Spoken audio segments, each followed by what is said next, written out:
Namaste. Can you switch on your video also? Oh, We're just waiting for Chairman PFRDA to also join us. yeah. He's already logged in, but he's just walking into the room, I guess. Can you see me, Biswajit? Not yet. Your video is still off. Okay. Now?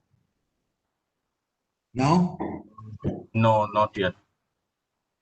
Anyway, I'm not worth seeing. I can speak. We are retired people. Retired people are not worth seeing. I think the chairman PFRDA is also here. So, Sir, would like to- with due respect, when you talk of financial wellness from a retirement perspective, they need to see the retirement. So thank you so much. I don't know. It's not working. My one. It's not working. that's all right, sir. I think we'll. I'll come on. I'll come on a little later. Good afternoon, everybody. It's indeed a pleasure to welcome you all to today's webinar on the understanding that impact of pandemic on retirement planning benefits. I especially welcome Shri Supratim Bandyopadhyay, Chair PFRD. Sorry, can you see or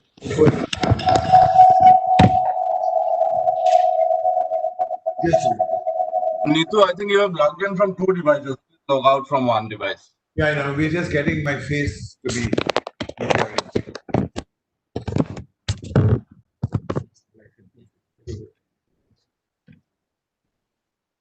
Sorry about that.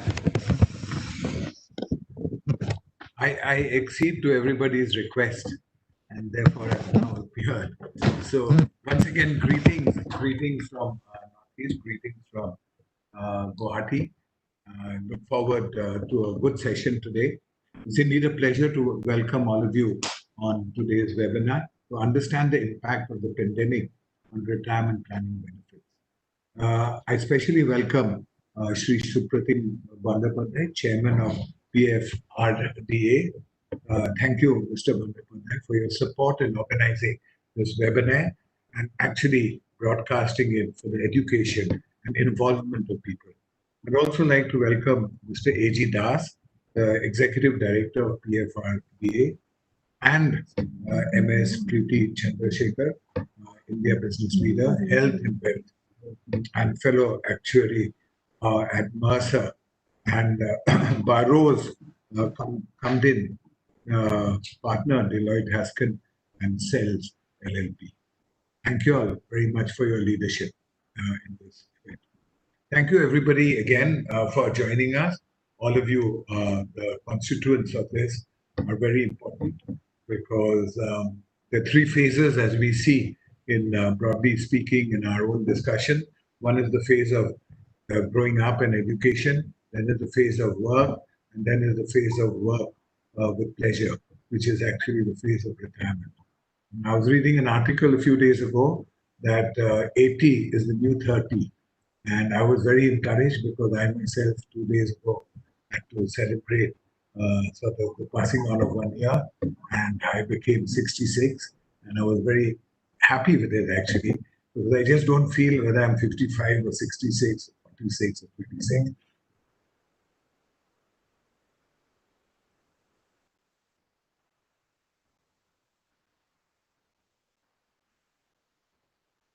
Bit of a technical glitch there.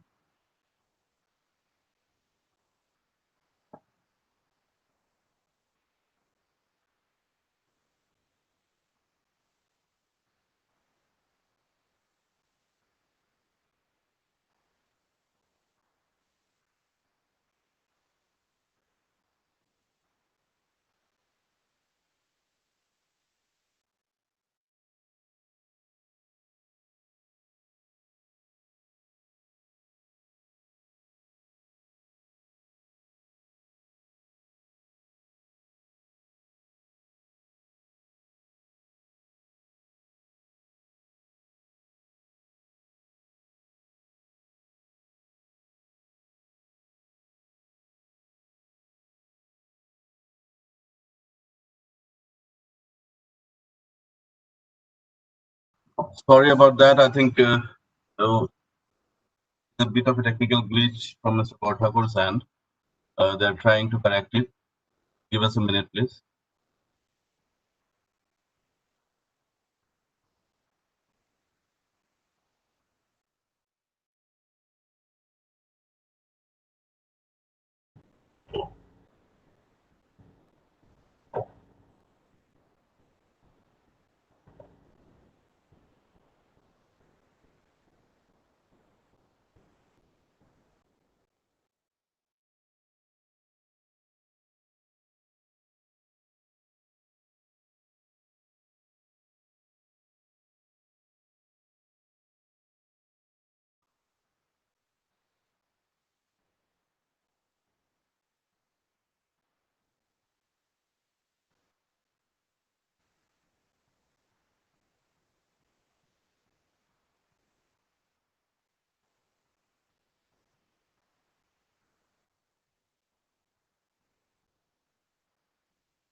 Uh,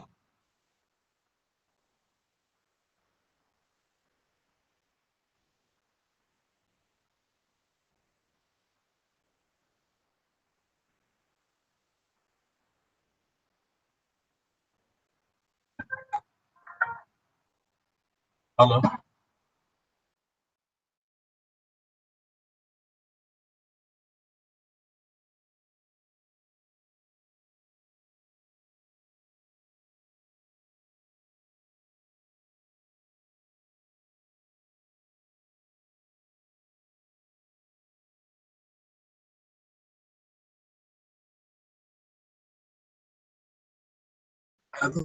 Thakur is still having some trouble with his connectivity. We welcome you all, and he will join in along. But in the meanwhile, I think we would like to the session. May I invite Mr. Bandyopadhyay, the chairman of PFRDA, make his to deliver his keynote address, please.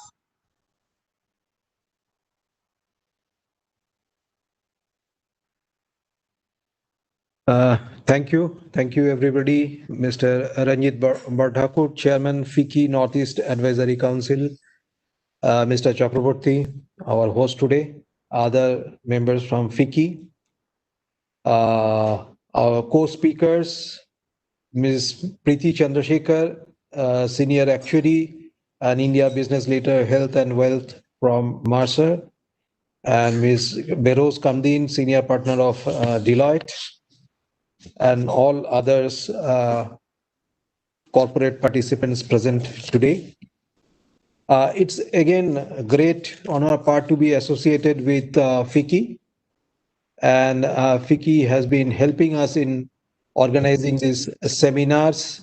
Earlier last year we did it in the physical mode, and current year due to the pandemic situation obviously it is in the virtual mode. But the last seminar that we did 1 month ago, that also had a lot of interest, a lot of participants were present there. And again, I thank FICCI for giving us this opportunity to be associated with them. Today, unfortunately, our executive director who was supposed to give the presentation is not here today because another important meeting has come up with the Ministry of External Department of Economic Affairs. We had to be there. So what I'll do, my keynote address will be mostly the presentation that was supposed to be shown. So as I go along, maybe I'll add further data and information to that. So before we start the presentation, let me only tell you that of late, we have seen that maybe pension is catching the imagination of Indian public. During this lockdown period also and challenging conditions, we have seen about 23-24% growth in numbers in the first 4 months as compared to the similar period of previous year. Contributions are flowing in. Almost we have seen more than 24-25% growth in the contribution that has flown in from different sectors, whether it is central government, state government, corporates, retail participants. People are showing a lot of interest. So that is coming in.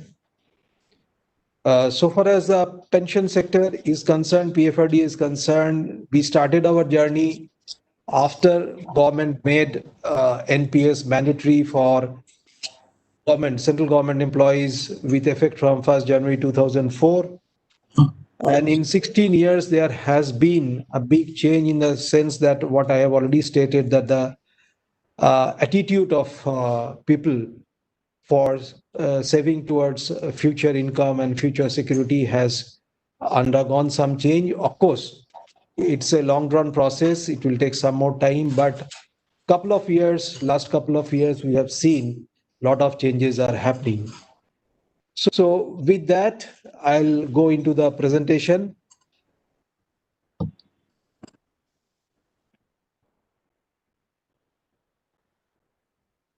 Hope all of you are able to see the presentation slides. So Yes, let's start. very- You are able to see. Thank you. So let us see the current status as it is. We have little over 3.5 crore subscribers from all the sectors taken together. Central and state government taken together contributes about 70 lakh total number of subscribers. Corporate and unorganized sector, that is the retail sector, that contributes about 23.5 lakh. APY, the guaranteed pension scheme, which was launched by Government of India in 2015 and which is being administered by PFRDA through its infrastructure, also saw a very good traction. More than 2 crore 20 lakh people have already joined there, and that gives a assured pension of between 1,000 to 5,000. If we look at total assets under management, it is slowly creeping towards 5 trillion. Currently, it is 4.83 trillion rupees. And here, the central and state government contributes almost 83%. And the corporate sector on which we are focusing today is close to 50,000 crore, 49,164 to be precise, which contributes about 10% of the total corpus that is under management today. Next slide.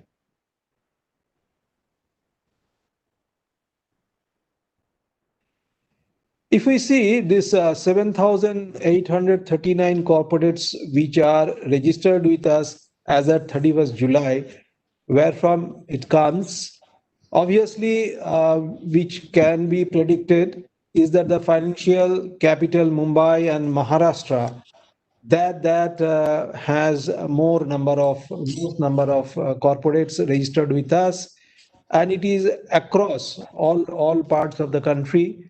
But so far as eastern sectors and northeastern sectors are concerned, here maybe a lesser number of corporates are they are registered with us. But here only I want to add one more point here. Number-wise, 7,800 is not a bad number per se.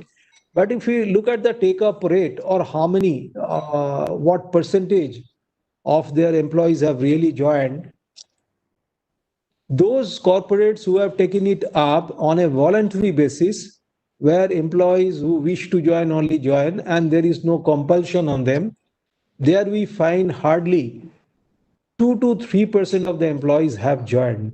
So that means a huge population remains with them who need to be told about pension and who need to be registered in the pension schemes that we have on offer.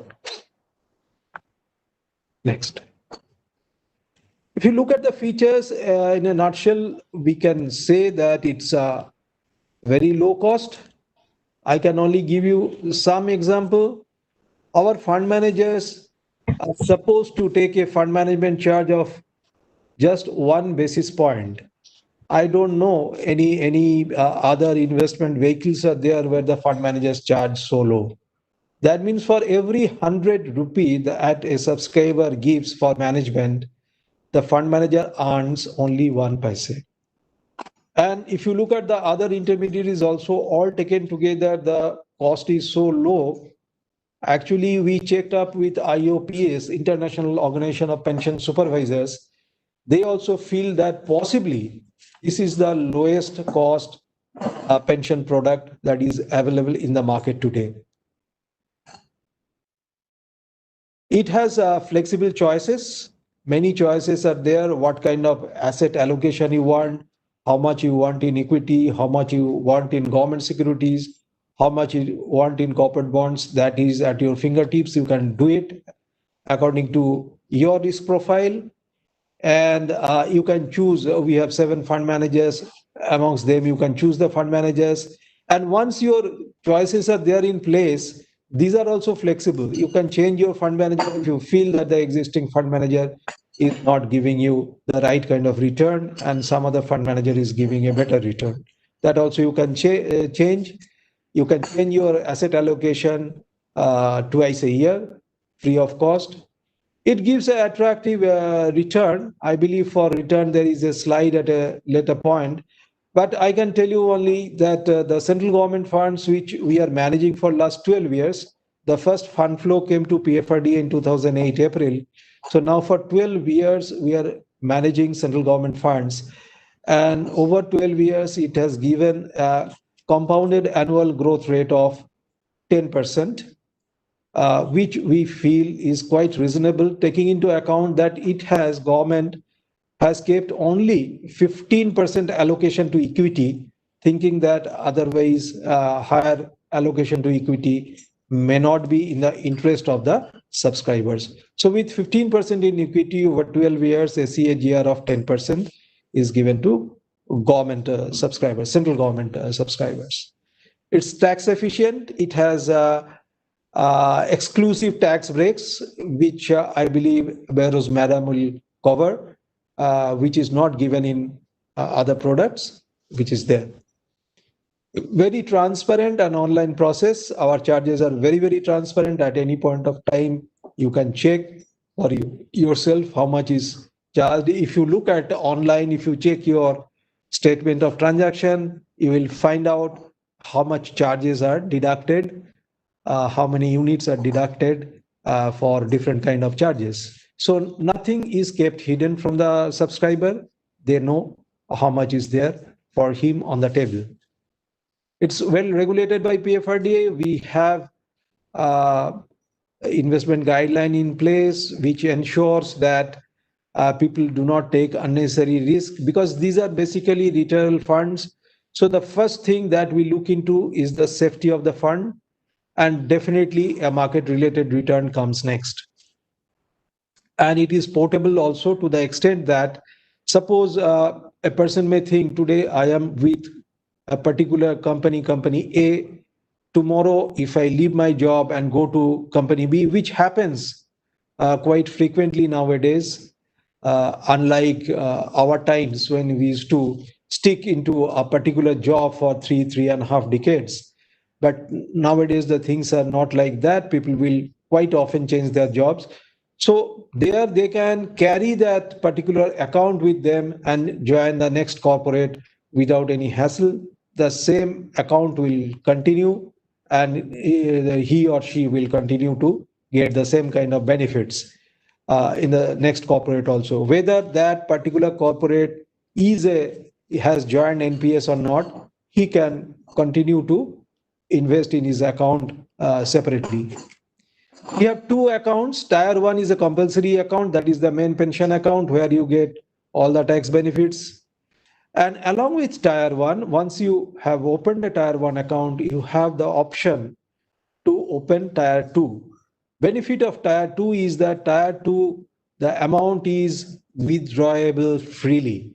So what we suggest that when you have a tier 1, definitely you have a tier 2 also, because a lot of money we find that people are keeping in their uh, savings bank account and all those, which earn a very small rate of return. Our tier 2 is also giving anything between 9 to 9.5% of return, and you can redeem the units, redeem the entire amount that you have paid into tier 2 account, and the entire amount will be in your bank account within 2 days. T plus 2 days, all the money will come back to you.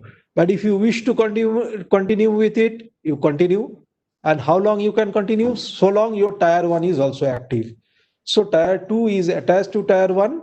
It is optional, and it gives you a lot of flexibility in managing your excess liquidity, which normally for a good number of people lies unutilized in their savings bank account. Minimum contribution level also is pretty low. For tier 1, minimum contribution per year is only 1,000 rupees, and this 1,000 rupees can be paid at any point of time. Today, suppose on 11th of August, you start your tier 1 account by contributing 1,000 rupees. It does not mean that next year again on 11th of August, you have to pay 1,000 rupees. It can be paid at any given point of time according to your wish, according to availability of money in your funds, that you can always do. And there is no penalty or interest or surcharge on any kind of delay. Next. Then come the joining part. Joining is between 18 to 65 years. So any adult individual up to the age of 65 can join into a scheme. Earlier it was 60, but there was a lot of request for people who are about to retire or just retired that let us also join and enjoy the benefit. So what we have done, we have increased it up to 65 years, and one can contribute up to the age of 70 years. So that means if somebody is retiring at the age of 60, still can open an account and contribute up to the age of 70, another 10 years, and get tax benefit and create another corpus. And in fact, we are suggesting it even for people who are otherwise also having a pension scheme through their corporates, because no pension scheme, even if it is a defined benefit kind of a scheme, we feel is sufficient to keep pace with the inflation and your extra requirement post retirement, because certain requirements come post your retirement which cannot be planned for, like your medical expenses. Today we have seen the medical expenses, the kind of expenses that one has to undergo for this COVID-19 kind of treatment. COVID-19 can be once in a lifetime kind of experience, but there are many other morbidities that people have beyond the age of 60, and with that they leave because medical facilities are good, but the medical costs have become really, really unmanageable. So it is always better that your existing pension scheme is supplemented by something else, which gives you that extra money and extra benefit which you need at that point of time. When you join, obviously, like any other financial instrument, you have to give your KYC details. There are two modes, obviously, physical and online. Of late, we have seen that more and more online processes are allowed, so that, as I said initially, that there is 23% growth in onboarding. That happened because online processes are very strong, because nowadays very few people will come physically to a bank or any other point of presence, which are normally our marketing channels, to open their account. So we have allowed many online processes.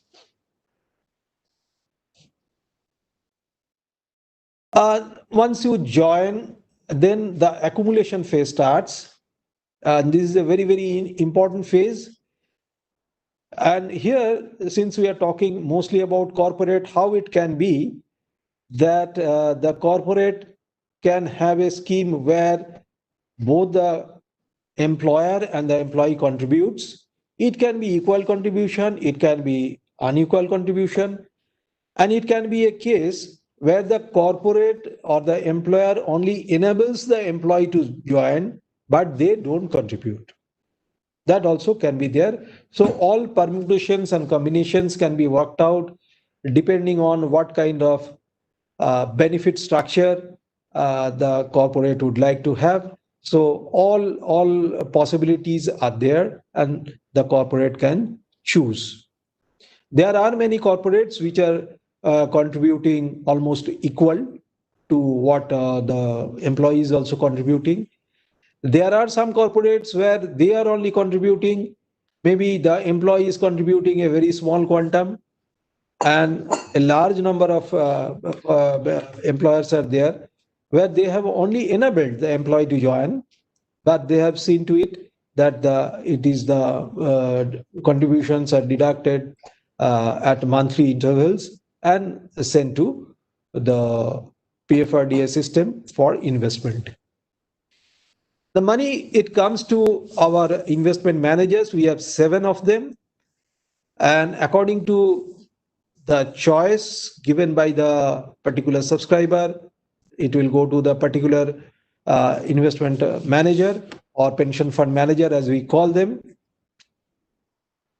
Every day, it's a mark-to-market kind of fund management where it's very dynamic, just like mutual funds.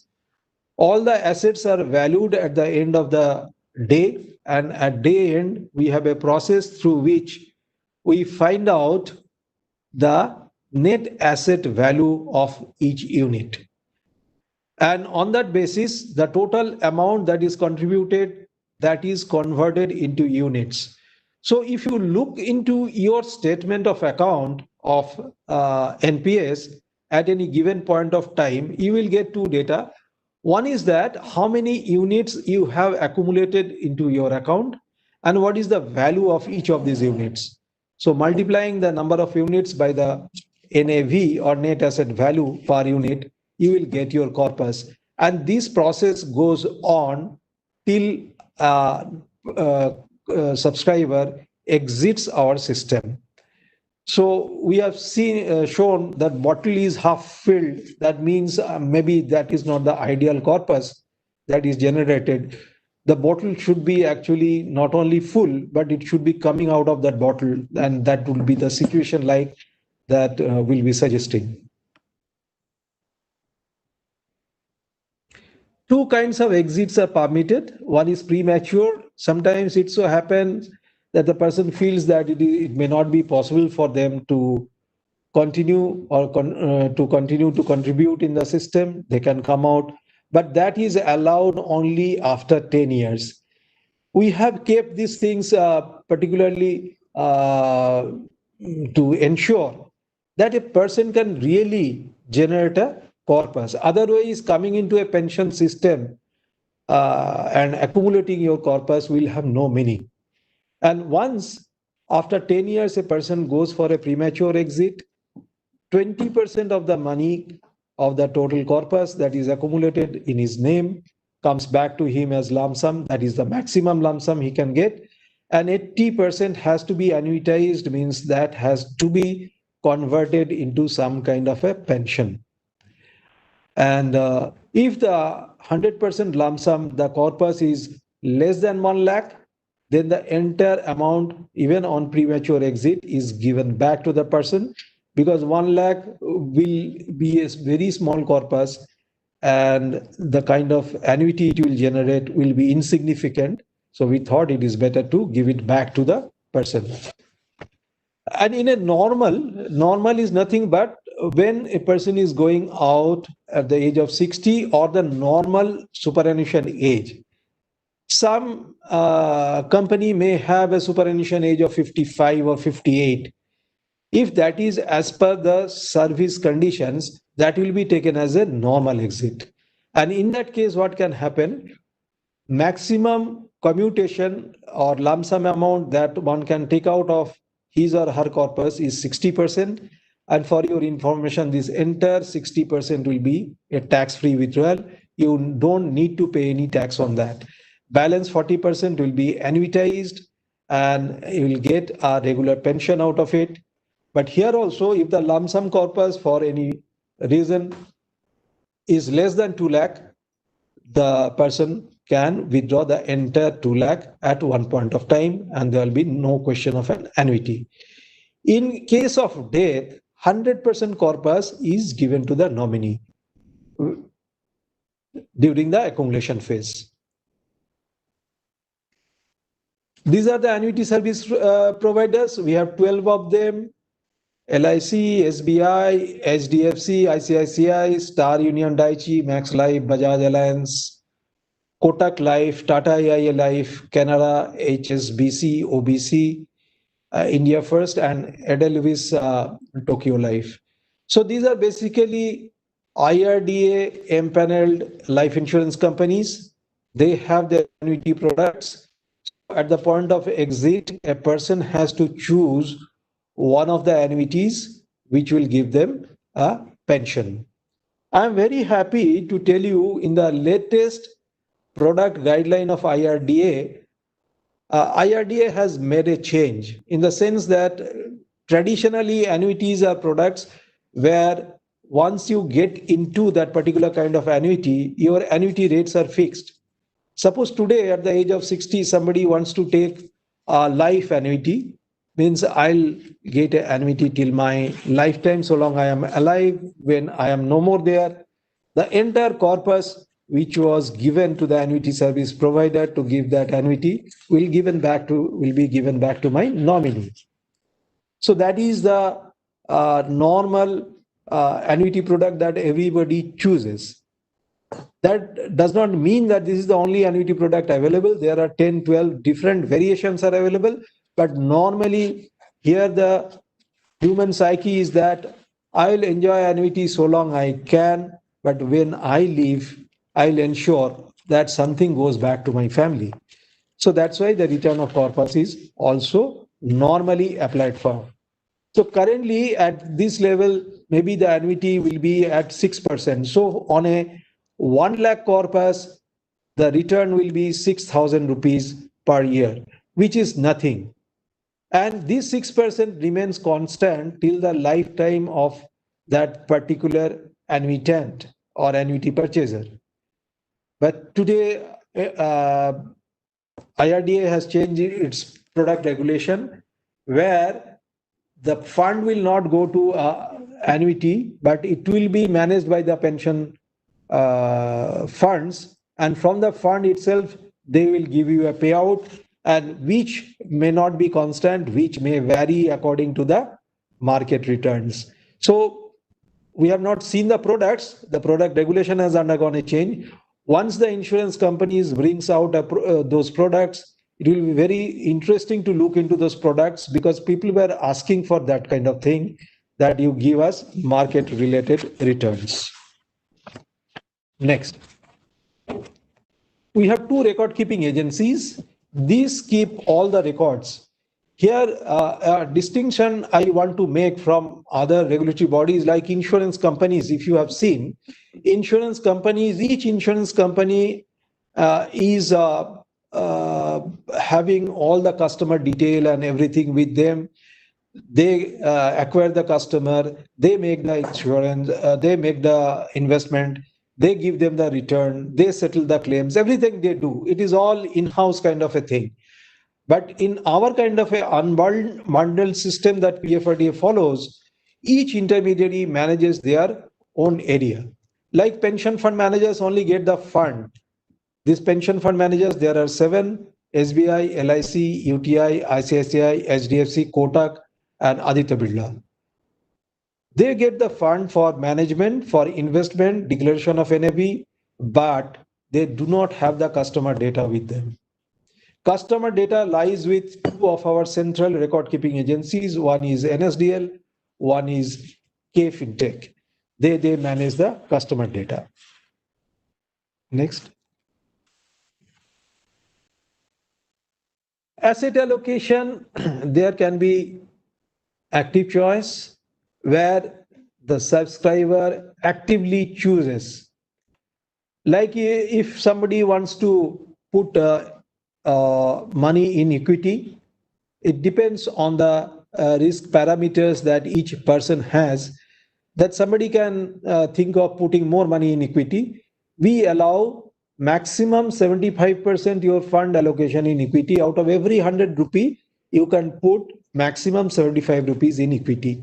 Balance you have to put in either corporate bond or GSEC. But if you are choosing either corporate bond or GSEC, you can even allocate 100% of your money in each of these asset classes if you wish, but not so with equity, because we thought maybe if somebody allots 100% in equity, and equity being the most volatile and one of the riskiest asset classes, the person can really suffer some huge loss at a given point of time. And then we have alternate asset classes. These are the new group of assets, like we have infrastructure investment trust or real estate investment trust, REITs and InvITs as we call them, or we have alternate investment funds, AIFs, and we have this additional tier 1 bonds, which is a quasi equity kind of thing for banks. So these are the things where a person can allocate maximum 5% of his total assets that he is putting into pension funds. And this asset allocation, as I said earlier, can be changed twice in a year. Many people, they either they don't want to make an active allocation, or they feel that they do not really know where to put. So for them, we have 3 auto choice funds. One is LC25. LC25 means LC stands for life cycle fund. Life cycle means, according to the age, normal theory says that as you grow older, your risk-taking capacity goes down. That may or may not be true in every case, but that is normally what investment professionals feel. So if somebody goes for LC25, what will happen? Maximum 25% of his total money that he is investing will go into equity, 45% will go into corporate bond, and 30% will go into GSEC. And this allocation is constant up to 35 years. Thereafter, with each passing year, the allocation in equity and corporate bond goes down, and the allocation in government security goes up. Because government security out of these 3 asset classes is treated as the safest asset class, because it does not have any credit risk. It only carries interest rate risk. So, and it is mostly GSEC means it is supported either by the state or the central government. So these are sovereign bonds, so you don't carry risk. So, and if somebody wants to be little aggressive and more risk taking, can go for LC75. There the maximum allocation will be 75% in equity. But as I said, as beyond the age of 35, that person grows older. Every year, the asset allocation automatically, that person does not have to do anything. On each birthday, from 35, when he reaches 36, automatically the system will keep tab of these changes and ensure that the asset allocation changes according to his risk profile and his age. What kind of returns we have generated? Equity, because of this March debacle, over last 11 years, it has given, these are all CAGRs, 9.09%. I have seen even the equity index, maybe in 11 years, it has not performed this kind. If you look at Nifty 50 as an index, and mostly our equity investments are in all big blue chip companies, to a great extent, it will mimic the Nifty 50. So we are beating the Nifty 50 here also. Corporate bonds over 11 years is giving 10.64. Central government securities is giving 10.41%. Central government scheme, I told you earlier, this is the scheme which we are managing for a longest period, is 12 years, is 10%. And state government scheme For 11 years, we are managing it is 9.92. And in both these schemes, central government and state government, as I told you earlier, the equity allocation is only 15%.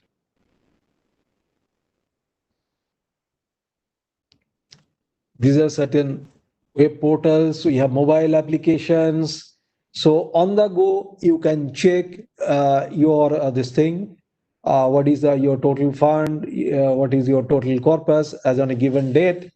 You can contribute through the mobile app. It's very smooth, and you can really time the market if you wish, and if you have the ability, you can time the market looking at when the monetary policy is coming. If you are expecting the rates to be cut, you can put maybe little more allocation in government security and see how it goes. And here many other options are there. You can check your recent contribution. You can change your fund manager. You can change your asset allocation through the mobile app. So all these things are there, and in the web portal also you can check. And in the web portal you can give a request through which the email transaction of transaction statement, email of your transaction statement will be sent to you. So all these options are there. We have a grievance redressal module everybody has to have. And ultimately, we also have an ombudsman. Serious cases which requires compensation comes to ombudsman. We have a ombudsman in place. And when the judgment given by the ombudsman is not liked by the person, affected person, can come to PFRDA. And if PFRDA's judgment is also not found suitable, they can go to Securities Appellate Tribunal, SAT. So this is, I believe, all in all from my side. And next, I believe this is all in all from my side. And if questions are coming through at a later point, we'll be too happy to take those questions. Thank you. Right. Thank you, Mr. Pandavata. Thank you, sir. Thank you for a very comprehensive presentation. I think all of us here have benefited from your presentation. The NPS is a wonderful scheme for private individuals as well as for companies to boost employee morale, etc. Mr. Borthakur has joined back, and I'd now like to request him to kindly continue his address before we move on to the other speakers. There is very little to conclude. The animal has bolted from the blue, and Mr. Bandhapadhyay's presentation is not just comprehensive. His air of confidence in communication has been sort of so exemplary. I think it will convince everybody to be participant of this whole delivery. I, however, have a few points to make. I think Madam Chandrasekhar, you'll be speaking on de-stressing of financial stress in the workplace. I think this is a very important thing for our penetration to go in. In places like the Northeast, most employment, organized employment is government level. There's very little private sector and public sector. And secondly, the MSME industry is non-existent actually if you look at it compared to others. I think the kind of schemes that we may want to have from the farmer level upwards, and the whole agrarian scheme for this may be actually more a de-stressing issue or something for Mr. Bandhapadhyay to consider, unless I've missed a point in the presentation. There are 3-4 more points I was thinking of. So according to the sort of worldwide actuarial forecasts, I think what I'm noticing is that the age of longevity, and I stopped when it backed out, is that if you're 80 is the new 30. But I also see that in Japan and other population groups, and a number of people that are over 100, not just in India but in the world today, have gone up absolutely significantly. So I think from an actuarial point of view, whether it's male or female gender-wise, is that I think the chance if you're 50 to live to 80, at least more than 50 to 70% of the people are likely to be there, even though the forecast, the lowest forecast, it may be a little less than half. But We've really got a very big aging population. My worry about pension schemes and what we call the entire process is what happened in the Black Swan event, like in 2008 in Europe and America. Really, it was the pension funds that got challenged primarily because the money markets were in a framework that's stable, which itself has to be re-engineered for actually stability. And that's what we're seeing in the world. So therefore, when equities or mutual funds were stable, I think those challenges need to be addressed in a big way. So I think longevity is one issue that I think we need to manage. And I'm sure if your model is very similar to most models overseas, there's no such thing as an Indian model that I see which comes out giving it the edge which is different, unless I missed a point. The second thing is this whole volatility issue. I think market swings and black swan events may become more. Yeah, I come from the paradigm where I'm actually practicing and what we call presenting on a concept called ecology is economy. And until we get our ecological act together globally, and nothing to do with India only, I think we've got a big issue where we are actually spending much more in terms of economic activity, as we describe it, than actually retaining our land, energy, waste, water, air, and carbon. So I think that whole segment leads to more volatility, and I worry for pension funds because of that. But I'm sure that the way you have spoken, that you are trying to take as much precaution as there is required. Third is inflation. I think most world countries, given there's going to be a high debt regime, are very likely to go into a very high inflationary economy itself is a challenge for pension fund neutrality. And I think that's something that if we all sort of address, we can maybe bring down the risk factor to a little less than that, to a little less than what should be. Then lastly is taxation. I've always actually appealed in most of my conversations with government for many years, is that taxation should be really a little softer in terms of the pension funds. While interest rates on specific investments are very attractive because it's the current interest rate in the country, return on investments in banks are between anywhere between 5 and 7% at the most, or 7.5%. Is that your interest profile regime on returns are well above that and mostly around 10 plus. So which is good, but I don't know how that will neutralize taxation, especially for people who are earning just between 2 lakhs and 3 lakhs a month, even though there's an exemption on taxation. I think maybe with an inflation index, the taxation should be done so that the money in a pension that comes in today should be neutralized for next 20 years or 30 years. So it's a tough one, but I think maybe with people like yourselves who are so kind, would be good to consider. And lastly, I think this whole concept, American concept of legacy and bequest, I think that's again to be encouraged because it's a high savings instrument. So I think with India being what it is, and being a savings country, other than the fact that gold is a primary sort of fallback for Indians, is that I think we need to look at the legacy quotient and bequest quotient in terms of encouragement or neutrality in terms of its value. So I think with that, we have such interesting leadership from yourselves and for all the participants. I look forward to participating, supporting you all in any way that we can be of helpful to you. There's one more area in Assam which is very organized, but it's in the agriculture rural area. It is the tea sector. And there also with all the workers, I think we've got something like totally, I think, about 2.4 million organized workers, a little less than that was recorded. So I think if we get this whole chunk of 2.4 million into a scheme like this, I think for them, it will definitely be that much more value add to their lives and security in the future. Meaning currently they're still bogged down in the shackles of an old British and colonial regime, and therefore they can break free and move away and look for a better, healthier future, at least in terms of health and education. So with that, welcome again and thank you all for having the faith in FICCI and FICCI Northeast for helping you with this program. Thank you all very much. Thank you. Thank you, sir. Thank you for that.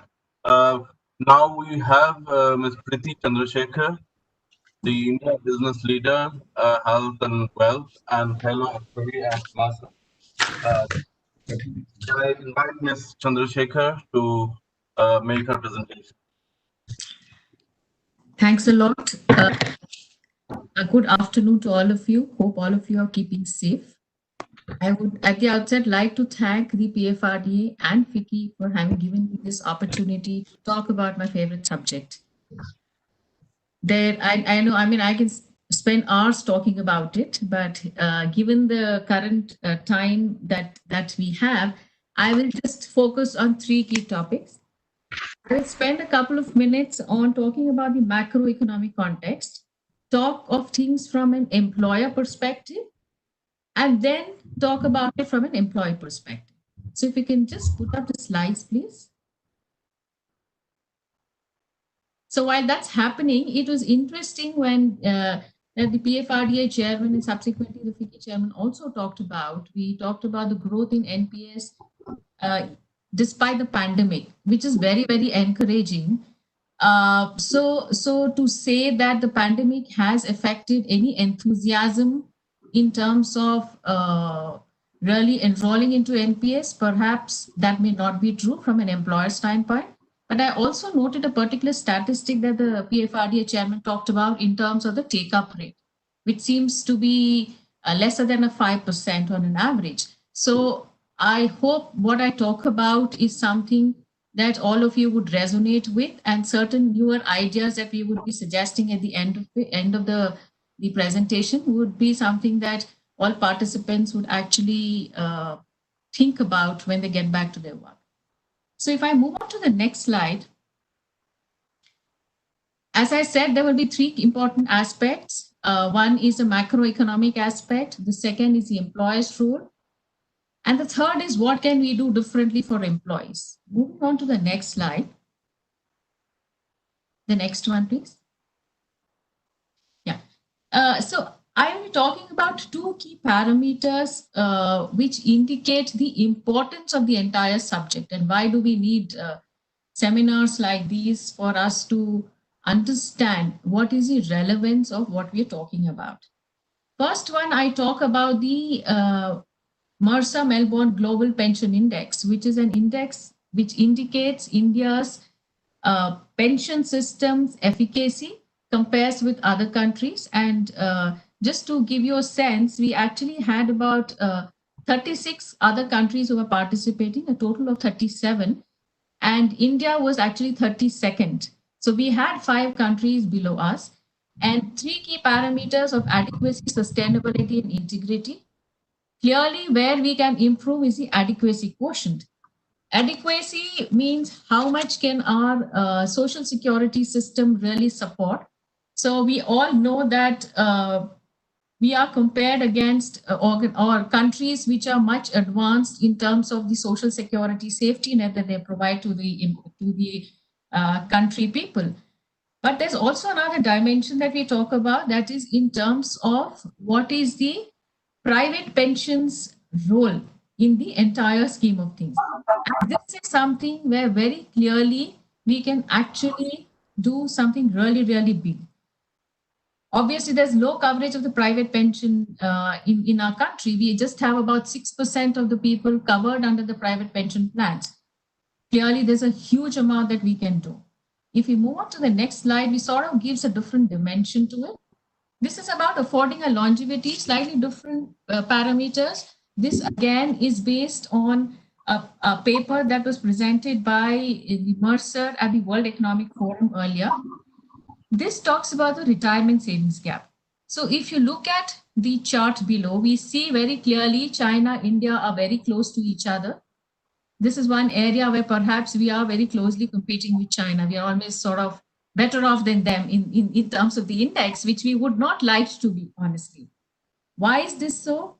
3 key things. One is the rapidly aging population in India also.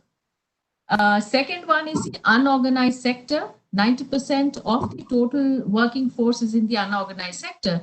And clearly, this contributes significantly to the overall gap that we are seeing on this slide. The third one, which perhaps is very, very pertinent for us, is a growing middle class. What's really happened is over many years, especially in the organized sector, we have improved the quality of life. And no amount of money is ever enough. But what has happened? Because of the improvement in quality of life, the expectation of people in terms of post-retirement income has also increased. And hence you see a gap in terms of what people should have post-retirement versus what they have. Obviously, most people are not saving enough.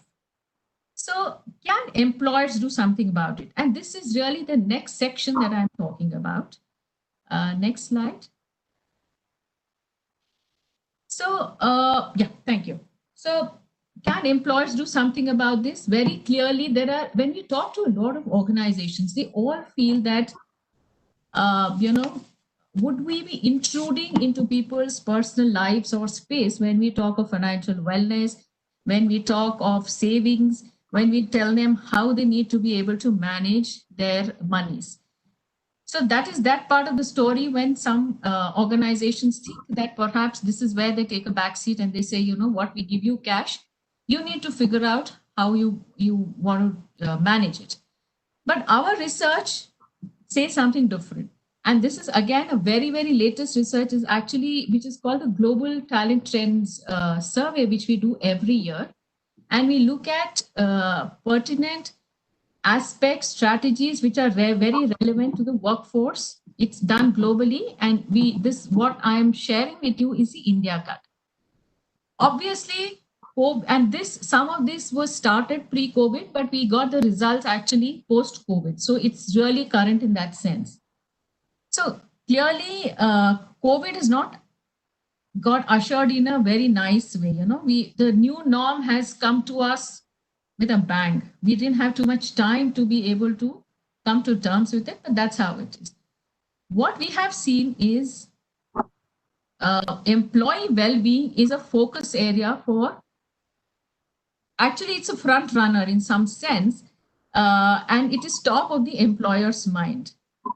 That's one. And especially within the employee well-being, financial wellness is one of the main tenets of employee well-being. And you can see in this slide, when you talk of what delivers employee respect in India, and this is an employee's perspective, to the point whether, I need to intrude into an employee's financial well-being at all. So if you answer that question, out of the top 4, physical, physiological, and financial well-being is actually 43% of the employees prefer to work in an organization that is known for its support on these.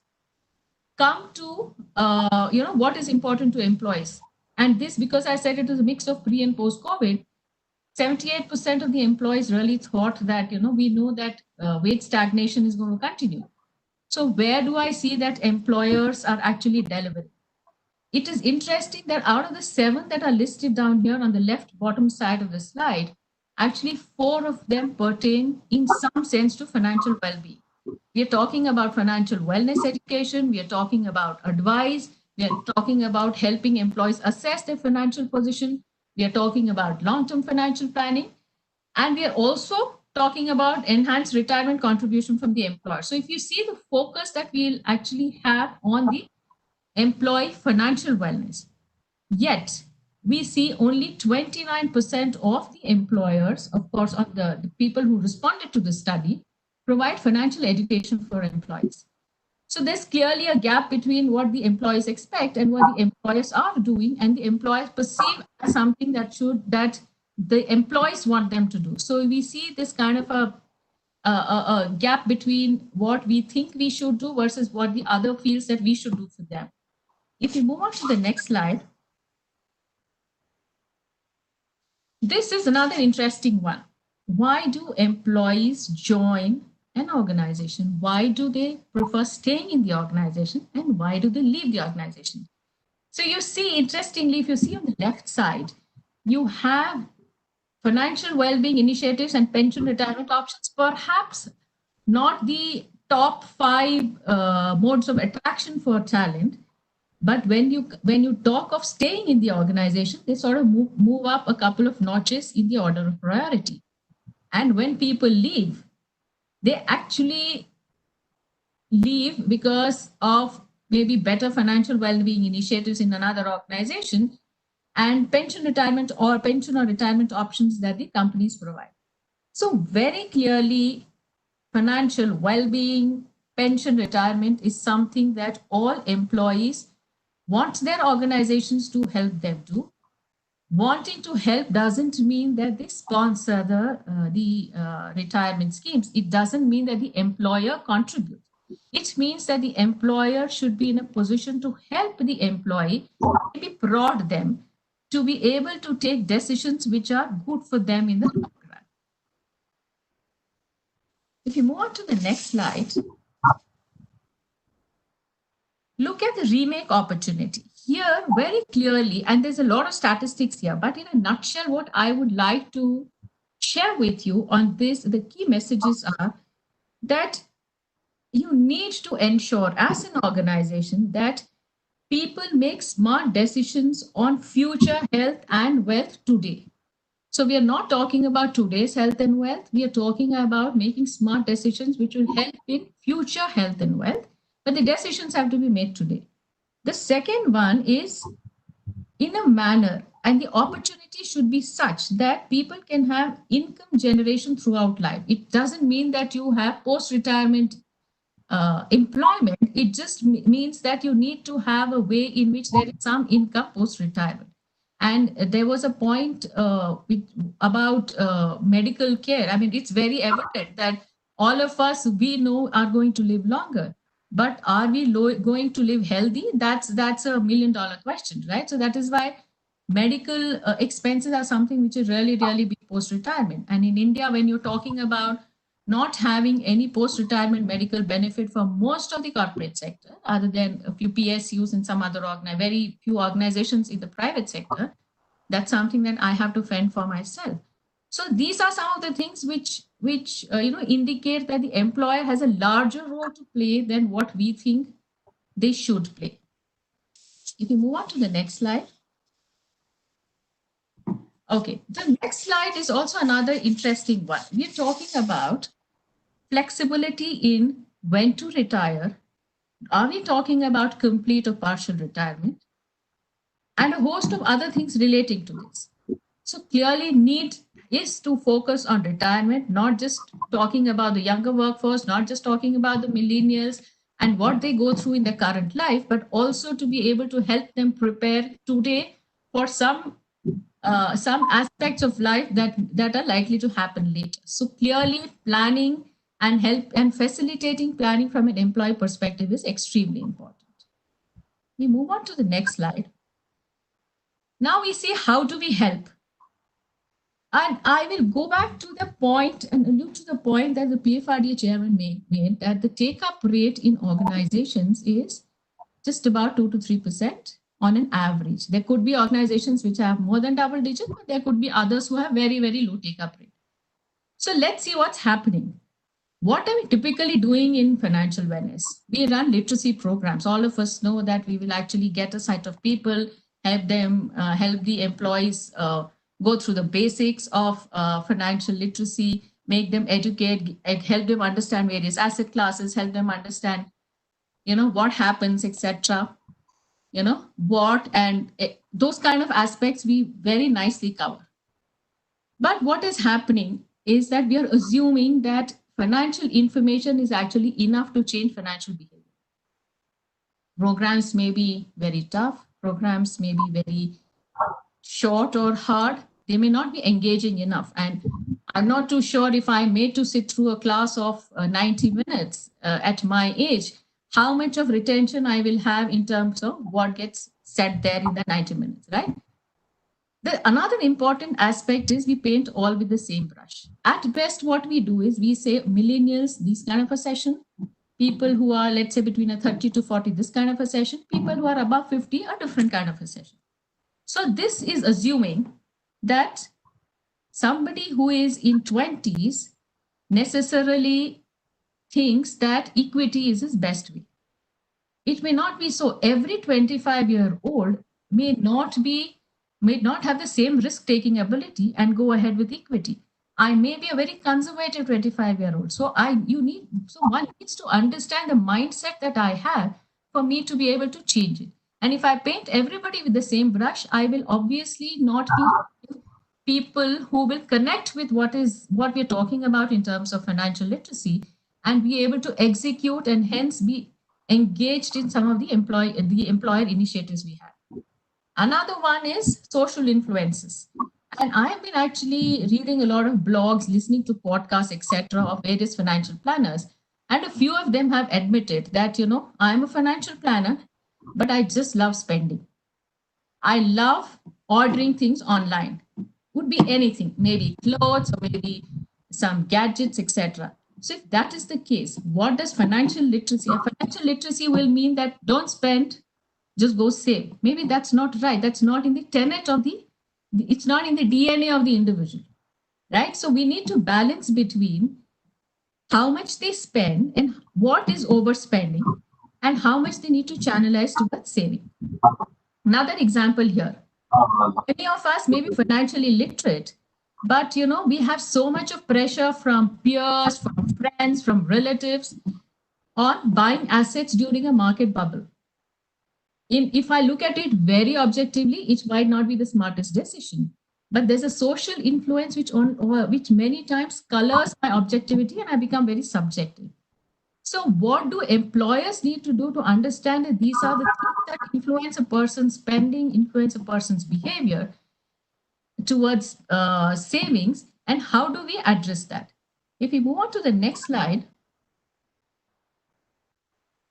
this is an example on how there is a difference between what I talk about in financial education versus what needs to be done when it's actually action.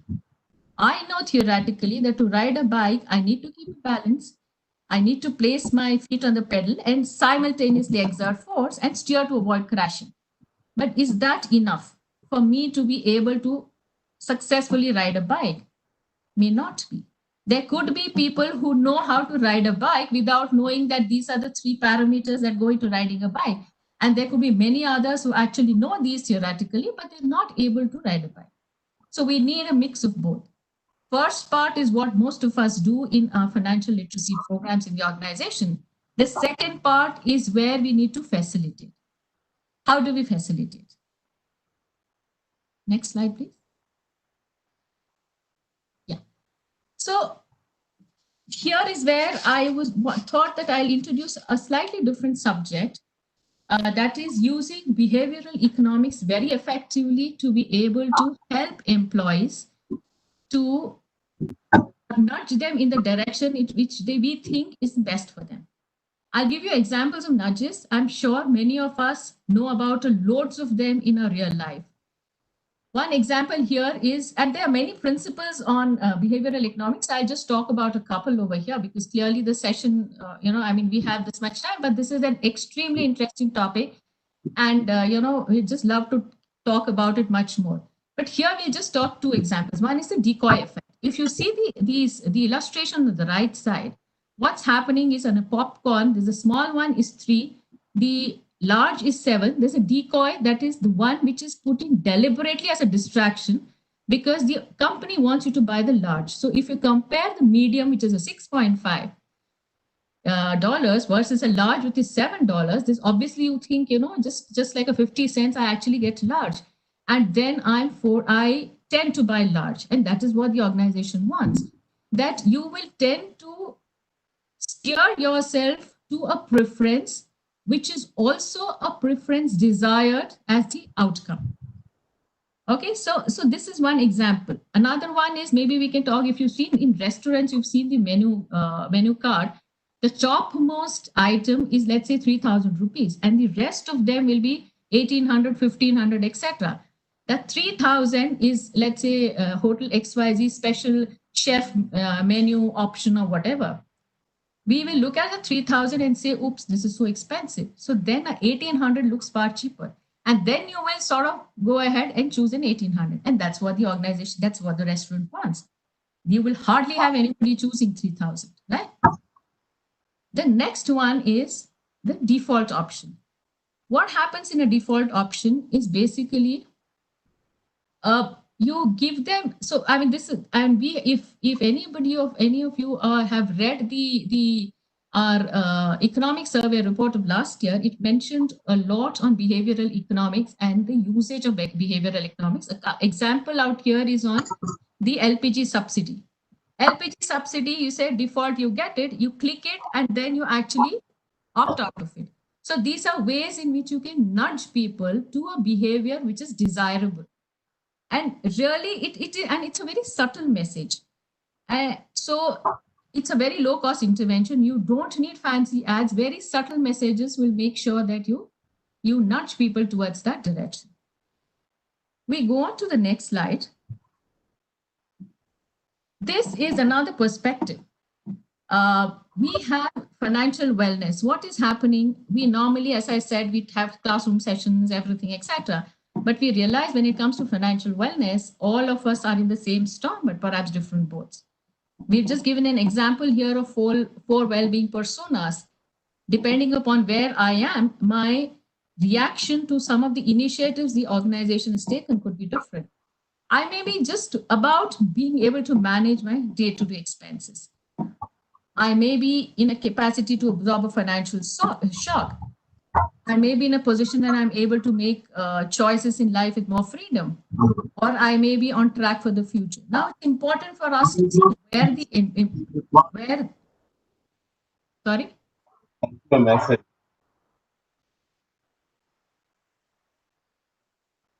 Sorry, Biswajit, you wanted to ask something? Okay. Principles. Hello? Yeah, sorry. Yeah, so these are clearly 4 different personas. And when you talk of these personas, the messaging for each of the persona is important. And how is it that we look at something which is very, very pertinent to this persona? Do I have, and this persona, it doesn't mean that, financial stress is the same for all 40-year-old. A 40-year-old could be in the leftmost category, or he could be in the rightmost category, or perhaps a third one. We don't know. So assuming that every 25 to 30-year-old will want this, every 40 plus would want that, is something that we are actually having our own bias when we are designing the program. If we move on to the next slide. Yeah. So when you design your program, you need to work based on the priorities. You need to look at data very, very clearly. Obviously, data is extremely important, and we need to draw insights from the data. Which of these categories have low financial courage? What is the persona we are talking about? How are they engaging with the existing benefit programs, existing initiatives that the organization has? And how are they, I mean, what is the kind of approach do you need for them? Is it do it for me? Is it showing success through defaults? Is it personalizing information? Essentially, you just, maybe it could be just small baby steps to help them build confidence so they move from one persona to the other. But the idea is not to paint everybody with the same brush. We move on to the slide. Next slide, please. And this is really my last slide. I mean, we're talking about NPS, so it is important for us to get back to the point on what does it mean in the context of NPS. Is financial literacy enough again, or do we need to understand that education alone cannot change behavior for people? People are at different levels of well-being. So for me to think that, I do all these sessions and the enrollment goes up, maybe not true, maybe not true. If it is true, excellent. That means I have been able to understand the pulse of the employees and hence have had programs aligned to that. Is the policy maker, or in this case, let's say the HR who's actually designing all the communication, subject to their own behavioral bias, which sort of sometimes creeps into the kind of initiatives that we take up? We need to really look for sound evidence to indicate that the interventions have the intended effect. Then, of course, the last one is, how does one use nudges? You have to understand the intention action gap. When I say intention action gap, what I mean is, how do I make sure that the education, financial literacy part, which is related to thinking, which is related to knowing and thinking, connect to my level of enthusiasm, appreciation, and motives, which again finally connects to the actions that I take. So, in a nutshell, how does my understanding of the program, which is there in my head, translate to something which is emotive for me in my heart, and which translates to my actually going and submitting my forms for NPS, that is a hand. So these three links are important, and all initiatives that we have to ensure that this link is really established. So, I'll wrap up with just three key takeaways. Point one is we really know that we need to take care of our own financials from an India context. As an employer, I have a role to play. I should be inclusive, and then if I'm inclusive, I will not sound intrusive. The third one is I need to nudge the employees. Nudge could even very simply mean trick them into saving, nudge using data and information. So with this, I wrap up my presentation. Thank you very much once again. I'll be open to questions, which we can perhaps take later. Thank you very much, Ms. Chandrasekhar, for a wonderful presentation. I think so very true that employers have a role to play. Not only that, I think going forward, if there are a lot of studies which have shown that future uncertainties often result in employee turnover and poor performance and all that. So I think pension scheme could take care of a lot of that. So employers do have a role. And now, ladies and gentlemen, we have with us Ms. Bharoz Kamdi. She is partner at Deloitte. She's going to talk on taxation implications due to the revision of Section 7 and etc. So I think that's another very interesting topic. May I invite Ms. Bharoz Kamdi? Thank you, Mr. Chakravarti. Thank you, Mr. Bandyopadhyay, Chairman PFRDA, for giving us this opportunity. Mr. Bar Thakur, FICCI Northeast, for giving this opportunity to discuss the tax implications of investing in NPS. I'm cognizant of the time that we have, and therefore I will try and cover up this tax part quickly, and we'll leave more time for Q&A sessions. So if I can have the slides put up. And by the time we have the slides put up, basically, I think the entire session has been very good. Mr. Bandyopadhyay covered that even during pandemic, we have got investments happening in NPS, and we also have seen the stock market. It's been doing so well. So clearly, people do have money and people do have time and are investing. We've seen Ms. Preeti speak about the behavioral aspects of investing in NPS. And it's a known fact that retirement benefits are key for Indians because of the longevity of life that we have. And since we do not have any government given pensions or social security benefits. So Ms. Preeti spoke very well to show that why it is so essential that we should be investing in NPS. And when we look at retirement benefits, we don't look at only one aspect or one avenue which is there. Most people have provident fund, we have gratuity, we have pension funds of corporates also, but we need to look at much more avenues because of the inflation that's there. And all of these will not be able to cater to the amount of income that we will require when we retire. And that's a fact. I mean, I've seen it in my own case to say that when my father passed away some 20, 30 years back, the amount that we receive today would not be able to give me that income or my mother that income that's required to sustain. So it is essential that we do have different avenues for retirement investments. And we will be today covering most of the cases as NPS taxation. But we need to look at tax, which is a very important component. Any return on investment, when we do a computation, we look at the tax component of it. So if you can have the next slide. We will be covering tax incentives for investing in NPS. There were certain changes which were made by the Finance Act of 2020. So we will just touch upon those and a few COVID-19 reliefs which are provided for pension by PFRDA and Provident Fund.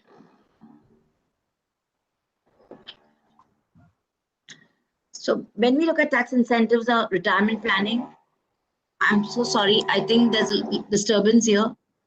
Are you able to hear me clearly? Yes, we can hear you. Please go ahead. Okay. So when we look at retirement planning, we see that the amount that is contributed to the fund, are we getting any tax benefits for that? The income that accrues to the fund over the life of the program, what is the tax implication of the income that is accrued?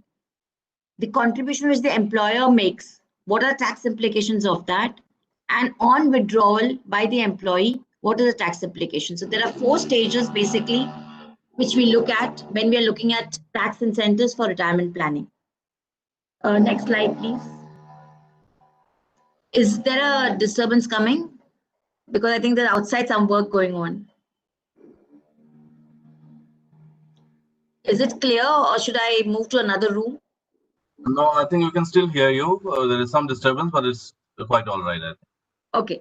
So when we speak of contribution to NPS, whatever contribution is made by the individual, 20% of the gross total income is allowed as a deduction under Section 80 CCD1.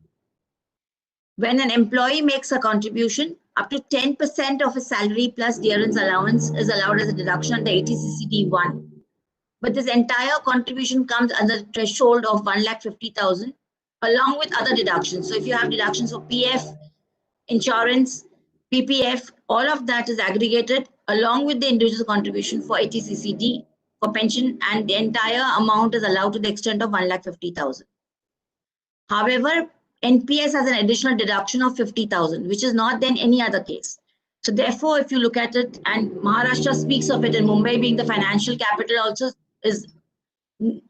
speaks of the benefit that you're getting, because NPS, you get an additional benefit of 50,000, which is not available if you contribute to PPF, you take insurance policy, or take any other method. This additional benefit of 50,000 is there in NPS. That is subject to you not taking the lower rate of tax, which is applicable from the current year. So the government has come out with an option that you go under normal rates of tax and you get the exemptions and deductions, or you could go under the lower rate of tax under Section 115 BAC and not claim any exemptions or deductions. If you go under the lower rate of tax, then you do not get deductions for the contributions that you make to NPS or to PF or to PPF. So you don't get any deductions then. Now, contributions made by the employer to the fund. Contribution which is made by the employer to the fund is taken as taxable, and it's taken as a salary. It's also taken in the limit, which has been introduced now in the Finance Act 2020, which we'll speak later. So the entire employer's contribution is taxable. However, under Section 80 CCD2, you get a deduction to the extent of 10% of basic salary plus dearance allowance in case of all employees, except for central government employees. The deduction that is allowed is 14% of basic salary and dearance allowance. So central government gets a higher deduction because they contribute also to the extent of 14%. The entire amount what is contributed to employer is allowed as a deduction under 80 CCD. And this deduction will continue even when you opt for the lower rate of tax. So in the current year, even if you were to go under lower rate of tax, an individual goes under lower rate of tax under Section 115 BAC, the employer's contribution will still not be taxable to the extent of the limits which have been mentioned, internal limits of 10% for all employees and 14% for central government employees. Now, annual accretion to NPS account. Till last year, the annual accretion to the NPS account was not taxable. However, the Finance Act has made an amendment, and the amendment, we'll come to it in the next slide. It basically says that if the employer's contribution to Provident Fund, to NPS, and to Superannuation Fund were to exceed 7,50,000, then the income that is earned on that excess amount will become taxable. So the individual contribution, the employee contribution, annual accretion is not taxable. Employer's contribution, it can become taxable only if the threshold of 7,50,000 has been crossed. So we will discuss this a little later as to how do you have the hierarchy for it. Then we come to withdrawal. Withdrawal from the fund, they have made amendments to it to now say that 60% of the amount that you withdraw on closure or opting out of the scheme will not be taxable. It is exempt from tax. And this is all tier 1 capital, tier 1 NPS schemes. 40% any which way will be taken for purchasing the annuity policy. So even that they have said will not be taxable. So 100% is not taxable as far as withdrawal is concerned. 60% is a specific exemption given under section 1012A, and 40% because you purchase an annuity policy is taken as not being received and therefore not taxable. So 100% is not taxable. So in a way, we can say that NPS is now moving towards exempt category. That is, first, when I contribute as an individual, I get a deduction from tax. The annual accretions are not taxable. And the withdrawal also is not taxable, subject to 40% being purchased by annuity. However, there's some taxation may come for employer contributions if they cross the threshold limits, which are there, as it may not be taxable at all. So we are moving towards a complete or near complete, not full complete, near complete EEE taxation. You have partial withdrawals from the fund, and even for partial withdrawals, they've said that if you withdraw partially from the fund, subject to the regulations allowing those partial withdrawals, then the same will not be taxable to the extent of 25% of the contribution made by the individual. And here the word uses employee. They don't use the word individual, they use the word employee. So the question does arise is that if I'm individually contributing, I'm not an employee and I'm individually contributing to the scheme, will I get the partial withdrawal exemption? So in this COVID situation, there have been cases where PFRD has allowed partial withdrawal, and this needs to be seen whether that amount is taxable or not taxable. In case of employees, if it's below 25% of the contributions made by the employee, then it's not taxable, else it will become taxable in excess of 25%. In case of other individuals, the entire amount could be taxable. Contributions to tier 2 capital, tier 2 account of NPS. Basically, there is no tax benefits for tier 2 account of NPS. However, there's been a provision made from assessment year, from the last assessment year, saying that central government employees, when they contribute to tier 2 account, they can claim a deduction under ATC for this contribution that is made. This deduction will be allowed within the threshold limit of 1,50,000. So 1,50,000 overarching limit continues, and that will be allowed to only central government employees and not to other employees, or not to other individuals also who are opening a tier 2 account. Next slide. The Finance Act 2020 has made a change. So earlier we had a provision which says that when you contribute to the PF Provident Fund, any amount in excess of 12% of your basic salary plus DA, employer's contribution, talking about employer's contribution, any employer's contribution over and about 12% of your basic salary plus DA, contribution to PF, recognized PF funds, was taxable. In case of NPS, entire contribution by the employer was taxable. In case of contribution to superannuation fund, there was a clause 17(2)(7) which says that any amount in excess of 1,50,000 was taxable. So you had 3 sort of exemptions which were given, and they have amended this to say that now if there's any amount which is contributed by an employer to a recognized provident fund or to an NPS scheme or to an approved superannuation fund, to the extent exceeds 7,50,000 rupees, it is not taxable. Anything exceeding that amount will be taxable. And they have also mentioned 7A, a clause has been introduced that any interest, dividend, or other similar amount which is credited to the fund, credit of the fund or the scheme, will be taxable if it relates to this contribution which is taxable. Now, they have not given the hierarchy as yet. There are rules that are going to be framed on how this taxation is going to be worked out. This would come only from the current years, and this will be applicable more from the next year when the income actually gets credited, because we understand that the income generally gets credited at the year end in March or in the beginning of April after the year is over. So now we will need to see in those cases where the contribution exceeds 7,50,000, how do you break it up?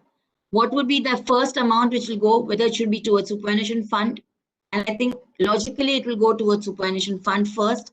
then it may go towards provident fund and then to NPS, because NPS any which way is completely taxable, fully taxable. But we need to wait and see what the rules are being framed and then accordingly pay taxes on the income, which is in the nature of interest and dividends. They do not speak of NAV valuations. Generally, if you look at NPS, you get units in a pension fund. So your income, basically, there's no distribution of income by the pension funds. There's a net asset value which is being done on daily basis, on yearly basis, which shows the value of the units which you've acquired. So NAV valuation, whether would come within the nomenclature of interest, dividend, or similar amount, we need to await the clarification.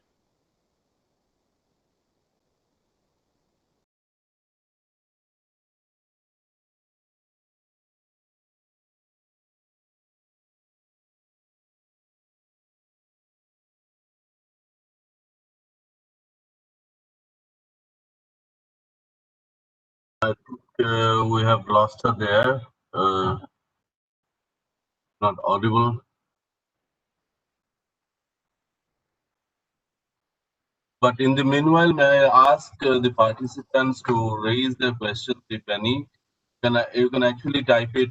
There is a Q&A section at the right hand side of your screen. You can type in your question there, and if directed to individual panelists, we'll take it from there.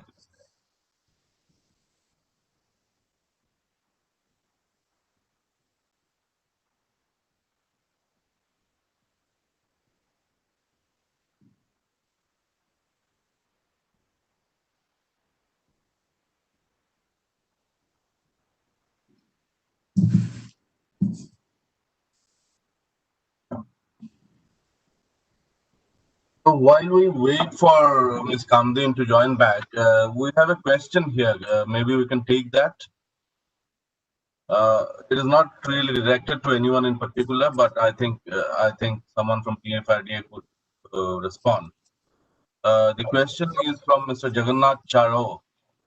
He is asking, I have opened an NPS Tier 1 and Tier 2 account, but there is no NPS scheme in my company. I just wanted to know, will there be an issue at a later stage? I've opened the account on my own.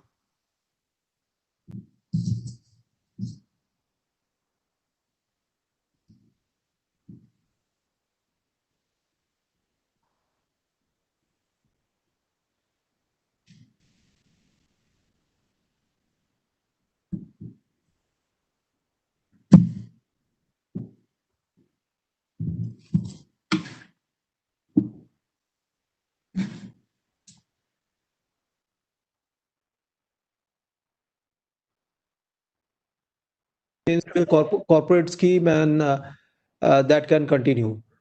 But if the employer does not join even at a later stage also, absolutely there will be no issue, and you can continue with your own NPS account, continue to contribute in both Tier 1 and Tier 2 as you have been doing now. Absolutely there will be no issue. There is no compulsion, so to say, that the corporate also has to join. It's not like that. Thank you, sir.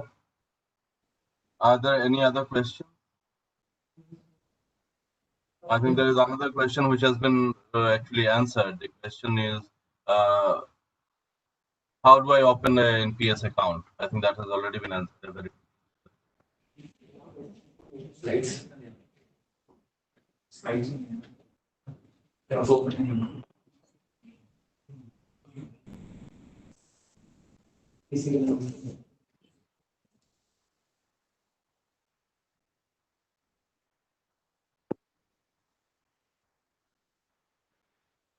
So if you have any questions, you have two options. Either you could type your question or you could raise your hand and we'll try to bring you in.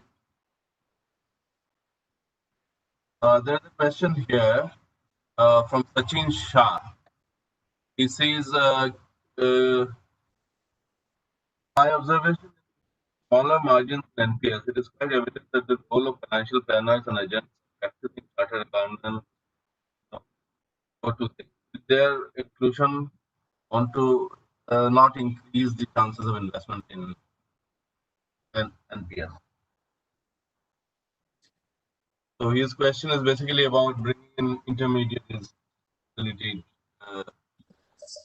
subscription and Sorry, credit. your voice was breaking. I couldn't follow your question. Could you please repeat that? Yeah, the question is, in the NPS, it's quite evident that the role of financial planners and agents or practicing chartered accountants, so to say, will inclusion not increase the chances of investment in? This is from Sachin Shah. So I think his question is more about bringing in intermediaries into these things. Okay. So that question is directed to the PFRDA? It is not really directed to anyone, so you could take it. I mean, I just make sure, yeah. So if you're talking about the NPS architecture, It could be PFRDA. So I take that question. Is that I believe he suggests that there should be intermediaries, financial planners, and all and chartered accountants to help out. Yes, we have a scheme. We have retirement advisors and who go on and help out people. But the scheme is also currently at a nascent stage. Hardly 60, 70 such retirement advisors are working. We are trying to improve that scheme little bit with a little bit of better revenue sharing and all that. Obviously, the way financial planners and RIAs, they are helping in mutual fund investment, we also want to do like that because NPS involves certain choices and these choices are to be made very, very diligently. You cannot make those choices just like that.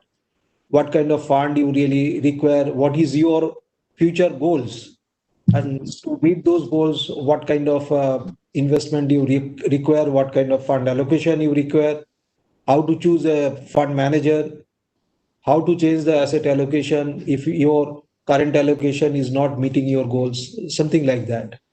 So obviously you need a person who can handhold and give those suggestions. So that we are working on. But retirement advisors are already there. They are working. Great, sir. So while you were at it, there is another question which probably you could take. The question is from Mr. Dipanjan Kashyap. He says, after working for 60 years dedicatedly by an employee, why there is no option to withdraw 100% of the saving at the time of retirement? For example, he says, after retirement, I may not be interested in monthly pension, but I want to enrich my home. Such an option. More of an So basic idea for which PFRDA and NPS was created was to give a regular income to the retired people and through that to provide old age security. So that can be provided if there is a regularity of income. And that's why 40% is to be annuitized at the point of retirement. And without that, the pension will not be there. What is happening to EPFO also? EPF corpus, when people retire, by the time they have withdrawn so much. So to a great extent, we believe that when they retire, they don't have enough money to meet their retirement needs. And today, as Preeti also had said very clearly, that the longevity risk is much higher than the risk of dying early. Today, a person on an average in India at the age of 60 is living for 17 to 18 years. That's the average. People are living even beyond 20 years. And this is a very, very trying time. And the experience is that if you don't have regular income at that point of time, and if we give back entire 100%, so that may not fulfill the mandate with which NPS was created. That was the feeling. so, sir, I would just like to add to what you mentioned. If you recollect, I talked about three key indices, that is adequacy, sustainability, and integrity. Sustainability of your retirement income is very, very key. And any country's pension system is actually measured against that. Sustainability means two things. How long will my retirement income last? Will I outlive my retirement income? Point one. And second, the extent to which I allow erosion of the kitty that I have towards buying the annuities. I think that is also critical. So to Sir's point, the fact that NPS to start with is there because it allows you to save, and second, which is the moot point, is it allows you to save for retirement. So if I am allowed to dig into that amount full 100% or what at my retirement, it will be typically like any other lump sum where I will not be able to use it for a sustained post-retirement income, which is really the basis for such a scheme in the first place. Thank you. I think we have another question which is not very clear to me. It's more of a observation. Mr. Shah, if you have a specific question, please let us have that. What he says is, as a practicing CA, I have been finding it hard to convince the employers as well as employees to choose NPS in addition to or as an alternative to what is respond to that. So actually, Mr. Chakraborty, the question was not very clear. Actually, your voice was breaking. If the question can be shown on this screen, it will be easier for us to. Actually, it has come as a private question. That's why I'll try to put it on the screen. Just a second.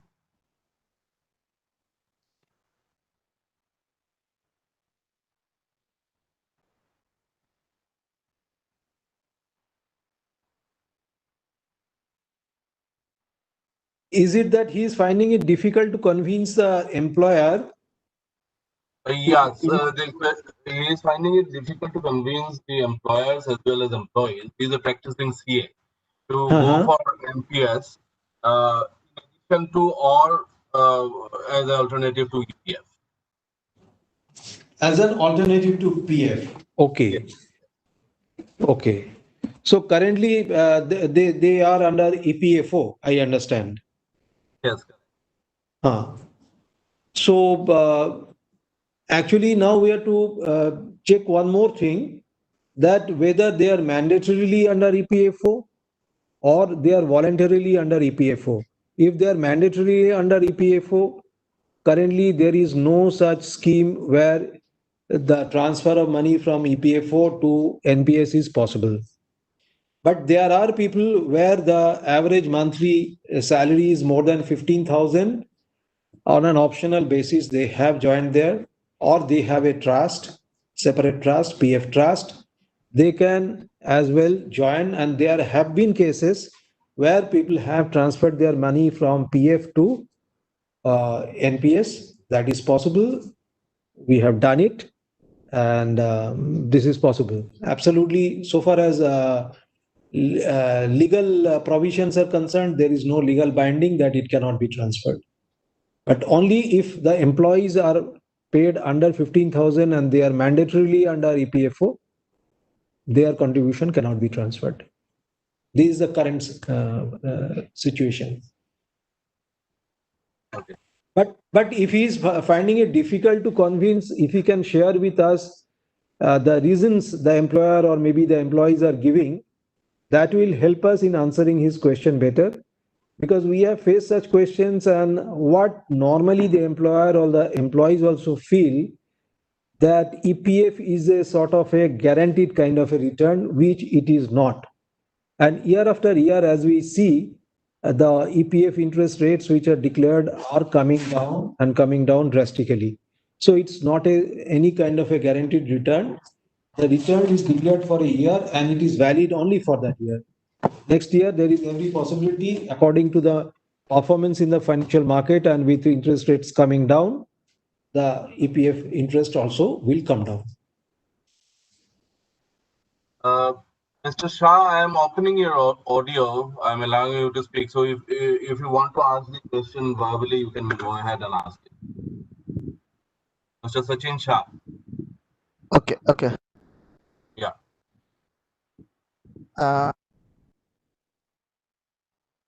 Yeah, you have to unmute yourself. You have muted yourself again. Okay. Am I audible? I hope right now. Yes. Yeah. Okay. Thank you so much, sir. Thank you so much. I have been seeing this presentation, and I'm honored. So first of all, but my specific query, yes, sir, you've answered quite a lot, quite a bit of it. My particular query was, I mean, to convince the employers or the employees to choose not as an alternative, but in addition to EPF. NPS, I understand the benefit of NPS, but people are finding it, the employers are finding it difficult to choose NPS also. And as far as the employees are concerned, they find it difficult because their take home gets deducted. I'm talking from a very layman point of view. I'm so sorry for that, because the employees feel, obviously their paycheck gets deducted at the end of the day. So they also are not very, they are also very reluctant about it to choose. So that is my, humble observation for that.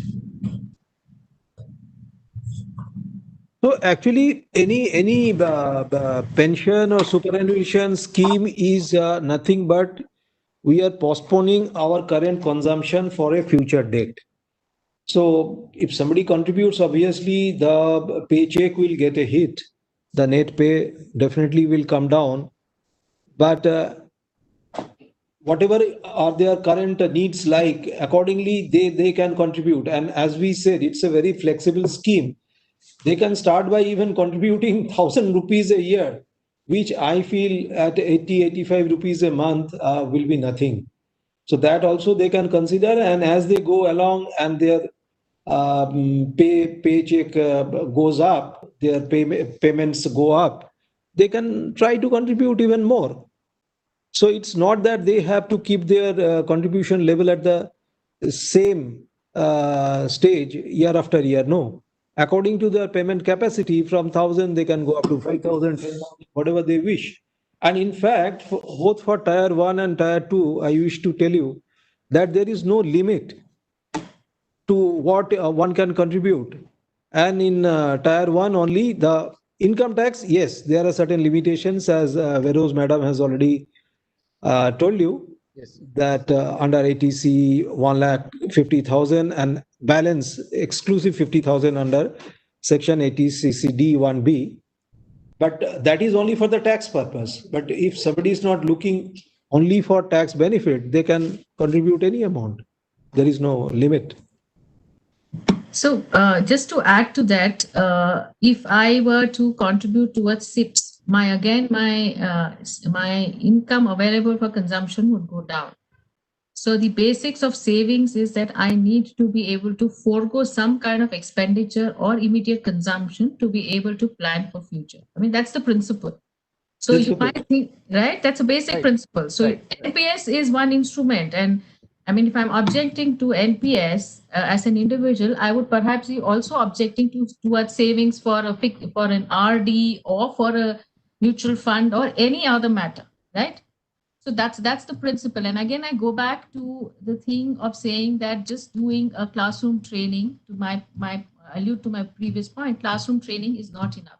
We need to understand what is it that is an unrest and angst in the individual's minds, and our communication and every initiative that we take has to cater to has to relate to that, has to cater to addressing that particular angst that the individual has. Thank you, ma'am. Thank you. I think we do not have any further questions unless there are any private questions which have come to the panelists. No, we can't see any here. Additional benefit in joining via company is there. ATCC D2 is there. These are same even if you. So in case, are there any additional benefits for an individual joining via company? We got one from Piyush Sharma. The question is for NPS, are there any additional benefits for an individual joining via company scheme, or is it the same even if you join as an individual? Obviously, I believe Veroz Madam has made it very, very clear that if you are joining through a company, and if the company is contributing, definitely there is additional benefit, is that it's adding to your kitty. And secondly, unless it is crossing that 7.5 lakh limit, the entire contribution of the employer, though it is taxable, again it gets deducted under section 80 CCD2. So neither there is any tax liability on that unless it crosses 7.5 lakh. And secondly is that obviously it is adding to your kitty. But if you are joining and the employer is not contributing, obviously there will be no additional benefit in that. It will be just like you join separately from the employer. There is no additional benefit. So that was the only question which was visible.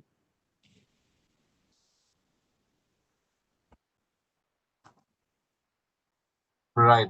I do not think there are any further questions, sir. The questions are all very made. So I do not think further. My request to Mr. Chakraborty will be those corporates who could not send across their questions, even if they send it at a later date, kindly forward it to us. We'll be happy to answer to each of the questions. Or if they want to have any question which each of the panelists, I believe they also can help out Sure. the answers so that they can understand the scheme better. And we wish more and more people join the scheme. They have a secure future. Definitely, sir. We'll do that. We'll communicate with all the companies who joined, and if there are any queries, we'll direct them to the panelists. And thank you very much for joining in. Thank you very much for all this support. I think it was very useful for a lot of companies. And many of the participants today represented small companies from the Northeast who may not necessarily have access to all the information very easily. And I think it's been useful for all of us, to all the companies and all the participants. And we also had a number of individuals who were not really representing companies, but they had a lot of queries, a lot of and helped everyone. So thank you very much. With this, I think we would like to end today's session, but we look forward to interacting with you. Thank you, sir. Thank you very much. Thank you, Mr. Chakraborty. Thank you.